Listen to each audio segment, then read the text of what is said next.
fils de 2 ans et demi est naturellement attiré par mon iPhone. Il fait glisser les images sur écran. Est-ce mauvais pour lui?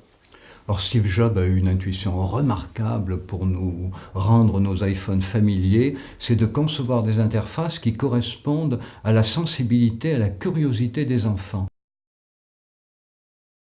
C'est-à-dire une relation sensorimotrice au monde. On touche, on frotte, on tripote, voilà. Alors évidemment, comme c'est adapté à la sensibilité de l'enfant, il s'y attache très vite. Si en plus l'enfant voit constamment ses parents rentrer dans sa chambre en frottant leur smartphone, évidemment il a envie de faire pareil. Avec quand même un problème, c'est que l'enfant qui joue avec un smartphone ou d'ailleurs avec une tablette, il réduit sa motricité à 2 gestes. Tenir, dans le cas de l'iPhone, frotter.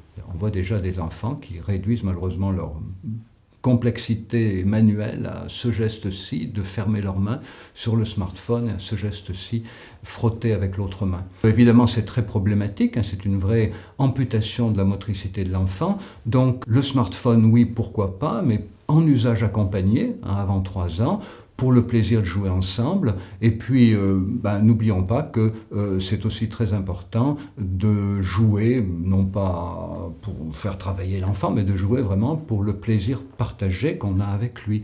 Là encore une fois, ce qui est important, c'est d'accompagner l'enfant dans une activité avant 3 ans. Ce qui est important, c'est la relation.